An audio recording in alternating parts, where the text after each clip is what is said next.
पर रूस मेहरबान क्यों हुआ ऐसा, क्या वजह है, विस्तार से भी बताएंगे। लेकिन शुरुआत बड़ी खबर के साथ कर लेते हैं। तालिबान पर रूस के फैसले से दुनिया हैरान है। तालिबान को आतंकी संगठनों की सूची से हटाने की तैयारी में है रूस। बैन के 21 साल बाद रूस का यह बड़ा फैसला सामने आ रहा है। तालिबान असली ताकत है, हम उनसे अलग नहीं है, ऐसा रूस के प्रवक्ता का कहना है। सेंट्रल एशिया में हमारे सहयोगी भी उनसे अलग नहीं हैं, लिहाजा रूस ने तालिबान के ऊपर से आतंकी संगठन का बैन हटाने का फैसला कर लिया है।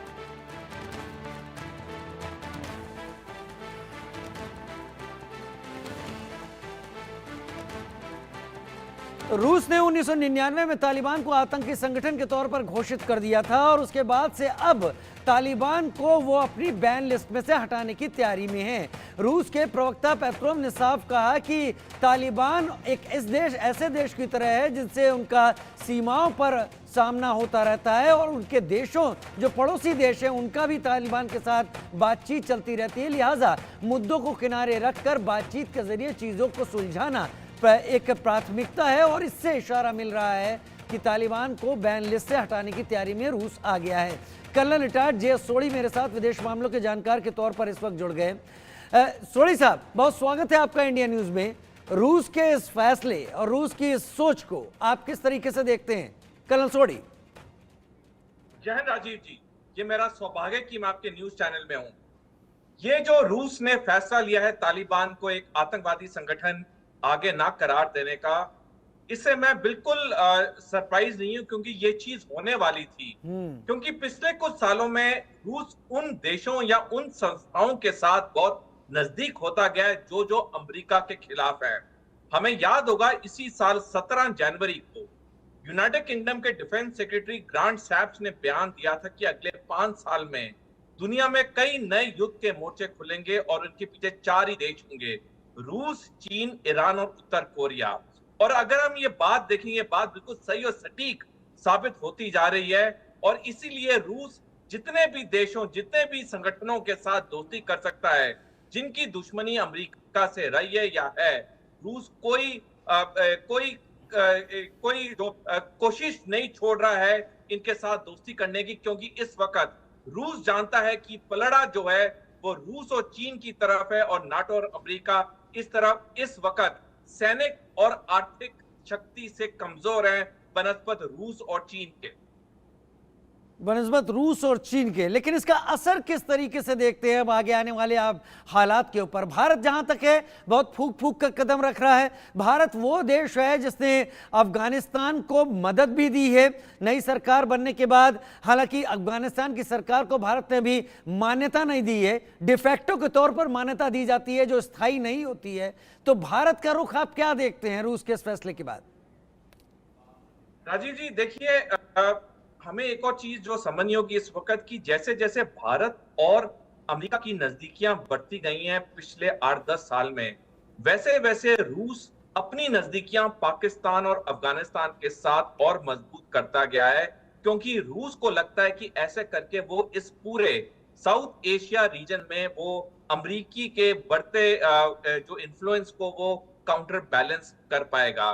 कुछ दिन पहले हमने देखा कि रूस ने एक बहुत तगड़ा बयान दिया पाकिस्तान के हक में, अब वो तालिबान को रिकॉग्नाइज करने जा रहे हैं। तो ये सारा एक काउंटर बैलेंसिंग चल रहा है साउथ एशिया में। जहां तक भारत का सवाल है, भारत के रिश्ते तालिबान सरकार से अच्छे रहे हैं। हमारे वहां पे एक इंडिया के रिप्रेजेंटेटिव भी हैं वहां पे, और हमने पहले भी जब वहां पे अमेरिकी सेनाओं का कब्जा था, हमने काफी पैसे लगाए हमने वहां पे। और अभी भी हमने कुछ हफ्ते पहले ही हमने आटा और चावल वहां भेजा है अफगानियों के लिए। भारत और अफगानिस्तान के रिश्ते इस वक्त तो अच्छे हैं, लेकिन आने वाले समय में ये चीजें बदल सकती हैं। क्योंकि जैसे जैसे अफगानिस्तान चीन और रूस के कब्जे में आता रहेगा, उनके कंट्रोल में आता रहेगा, भारत और अफगानिस्तान के रिश्तों में खटास आ सकती है। ठीक है, मेजर मोहम्मद अली शाह भी मेरे साथ इस वक्त जुड़ गए हैं ज्यादा जानकारी के साथ। मेजर शाह, बहुत स्वागत है आपका इंडिया न्यूज पर। सवाल मेरा वही, रूस का ये फैसला किस तरीके से आप इसका एनालिसिस करते हैं? देखिए, रूस अभी वो निर्णय लेगा जो उनके हित में होंगे। वो हर तरीके से उनकी भी इकोनॉमी डाउन है, क्योंकि युद्ध की वजह से, युद्ध में इकोनॉमी सबकी डाउन होती है और रिश्तों पे फर्क होता है, क्योंकि पूरी वेस्टर्न पावर्स एक तरफ है और रूस लड़ रहा है यूक्रेन से। केवल यूक्रेन तो बहुत छोटा मुल्क हुआ, लेकिन वेस्टर्न पावर्स से आप अगर हम देखें तो रूस ऐसे निर्णय लेगा जो ठीक है। रिवर्स कई कई एक टाइम था कि अगर उनकी नहीं बनती थी किसी की भी, मैं आपको एग्जांपल दे रहा हूं, अगर मैं किसी को कुछ बोल दूं, जरूरी नहीं है कि वो परमानेंट वैसा ही रहेगा।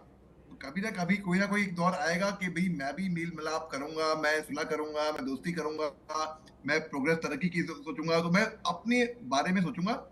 और रही बात हिंदुस्तान की, हिंदुस्तान के अच्छे ताल्लुकात हैं रूस के साथ, बड़े अच्छे ताल्लुकात हैं, बल्कि रूस के हमारा बेस्ट फ्रेंड मैं बोलूंगा एक तरीके से लोगों को समझाने के लिए। और हमारे रिश्तों में कोई ऐसा दरार फर्क नहीं पड़ेगा। हालांकि हमने भी तालिबान को की गवर्नमेंट को मान्यता नहीं दी थी हमने, और लेकिन उसके बावजूद भी हमने इंसानियत को बढ़ावा दिया है, हमेशा से इंसानियत को हमने माना है। हाँ, भारत ने हमने अपने जैसे कि बजट में भी तालिबान के लिए एक एक बड़ा अमाउंट रखा, जो कि तालिबान को दिया गया, तालिबान के लिए था, उस सरकार के लिए था। और उसके बाद अफगानिस्तान की तरफ से वैसे जेस्चर्स भी सामने आए। बिल्कुल राजू भाई, 100%। और जैसे कल थोड़ी साहब ने खूब बताया कि हमने भी जो वहाँ के लोग हैं अपनी तरफ की ऐसे अपनी मदद करी है। बजाय मान्यता दे कि ना दें वो अलग बात रही, लेकिन अपनी तरफ से हमने भी एक बजट रखा था।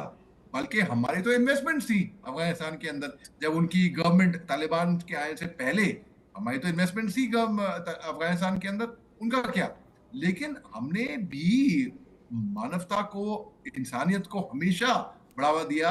अगर कोई शांति, अमल, शांति, चैन की बातें करता है तो बिल्कुल हम उनके साथ में खड़े हैं।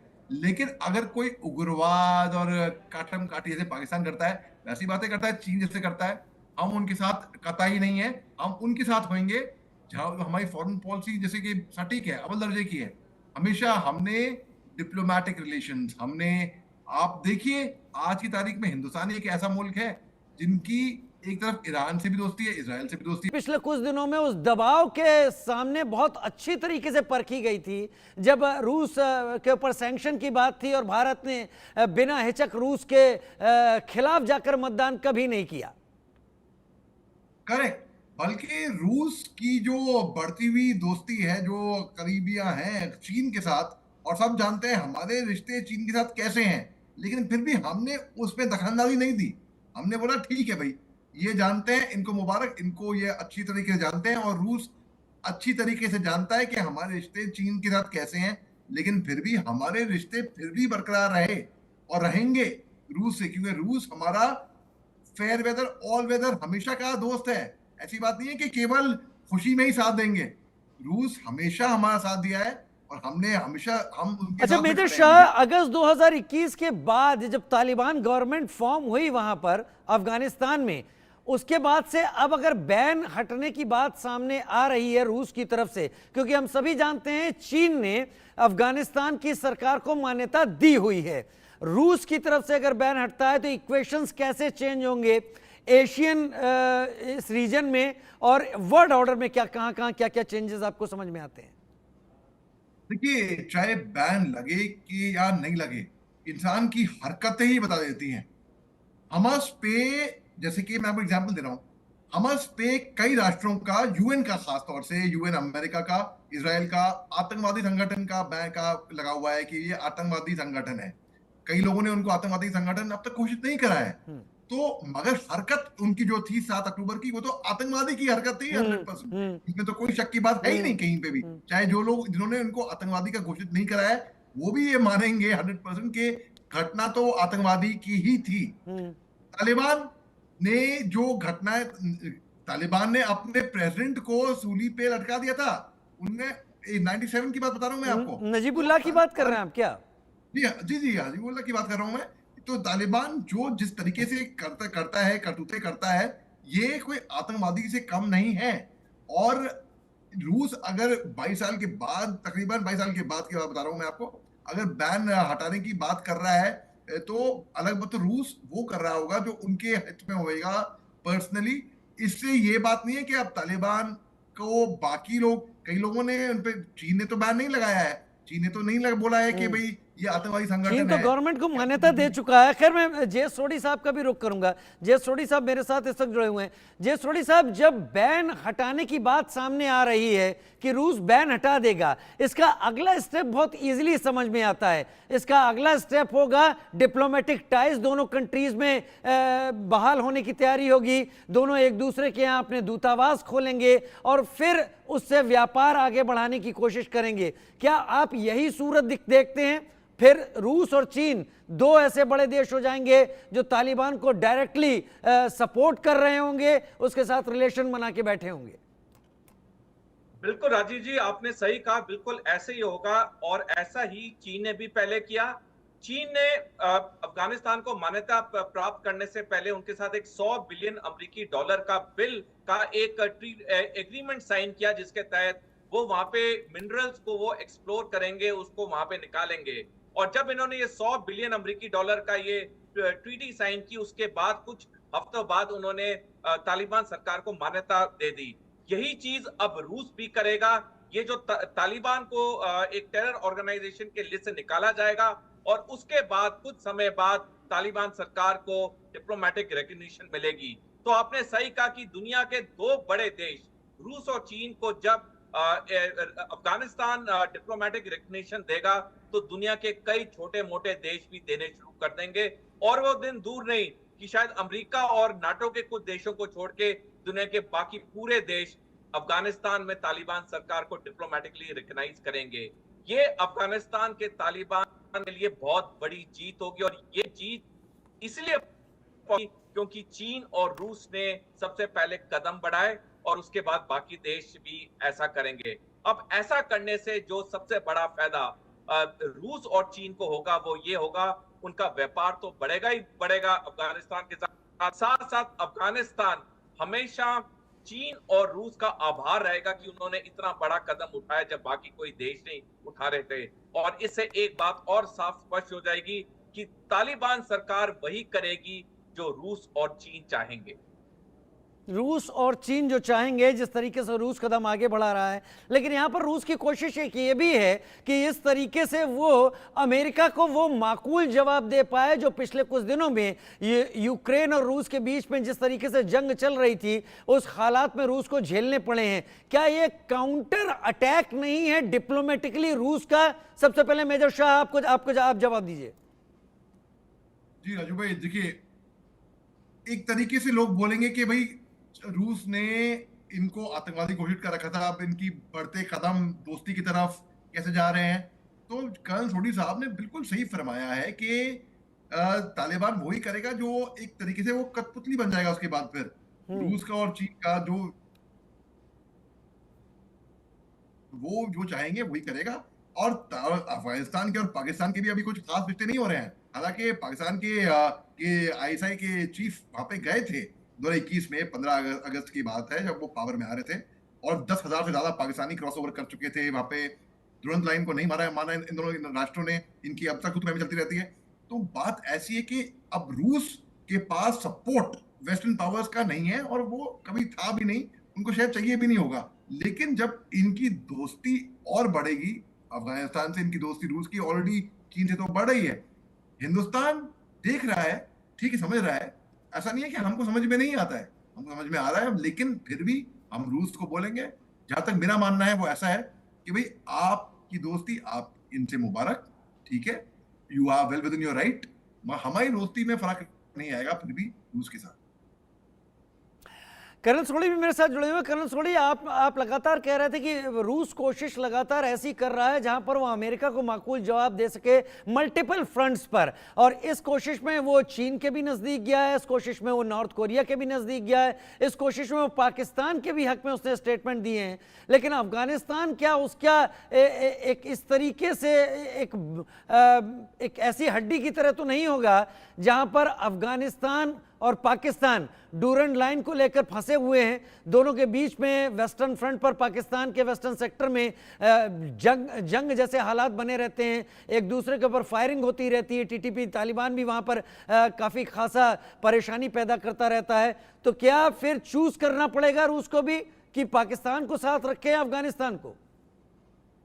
बल्कि राजीव जी इसका विपरीत होगा, क्योंकि जब एक बारी रूस तालिबान सरकार को डिप्लोमेटिकली रिकॉग्नाइज कर देगा तो आस्ता आस्ता वो पाकिस्तान और अफगानिस्तान के बीच में भी बातचीत शुरू करवा देगा डूरेंट लाइन को लेके। यही चीज चीन ने की है कि चीन ने हमास को पूरी तरह से सपोर्ट किया है। और अगर आज दुनिया में बातचीत हो रही है कि अगर इस इजराइल हमास युद्ध को कोई रुकवा सकता है तो वो सिर्फ चीन है। और यही चीज होगी अफगानिस्तान और पाकिस्तान के बीच में। इनकी जो दुश्मनी है डूरेंट लाइन पे, इसको रूस और चीन ही खत्म करवाएंगे। जे सोढ़ी साहब, अगर मैं गलत नहीं हूं तो आप फैक्ट मुझे गलत बताइएगा, अगर मैं गलत नहीं हूं तो डूरेंट लाइन भारत और अफगानिस्तान के बीच भी जाती है। वो एरिया जो अभी पाकिस्तान अधिकृत कश्मीर के तौर पर कब्जे में है, वो हिस्सा अगर अफगानिस्तान और पाकिस्तान के बीच रूस नेगोशिएट करता है तो रूस क्या इस चीज को भूल जाएगा कि भारत उस एरिया को अपना कहता है और उस पर फिर रूस को स्टांस चेंज करना पड़ेगा? फिर क्या डिप्लोमेटिकली भारत के साथ रूस की दूरियां नहीं आने लगेंगी सामने? राजीव जी, भारत और रूस की दूरियां आस्ता आस्ता आने लगी हैं। जैसे मैंने बताया कि जब से 2012 से अमेरिका और भारत की नजदीकियां बढ़ती शुरू हो गई हैं, रूस और भारत की जो नजदीकियां थी वो आहिस्ता आहिस्ता कम होने लग गई हैं। और इसका सबसे बड़ा प्रमाण था जब कुछ हफ्ते पहले रूस के विदेश मंत्री ने बहुत बड़ा बयान दिया और उन्होंने पाकिस्तान को अपना एक अच्छा मित्र बताया। और अब वो अफगानिस्तान में तालिबान सरकार को मान्यता प्राप्त करेंगे।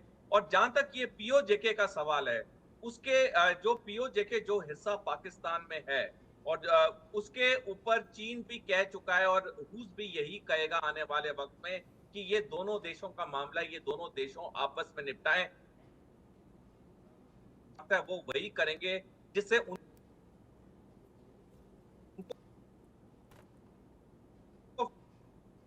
तो रूस ये जरूर करवाएगा, क्योंकि जैसे मैंने पहले बताया आने वाले वक्त में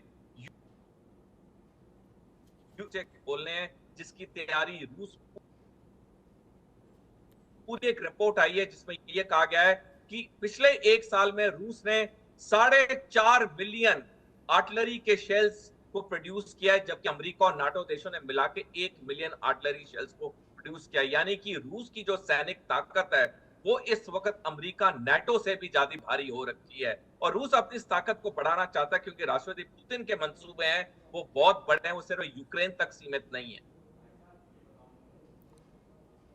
चलिए, बहुत शुक्रिया इस चर्चा में मेरे साथ शामिल होने के लिए आप दोनों ही खास मेहमानों का।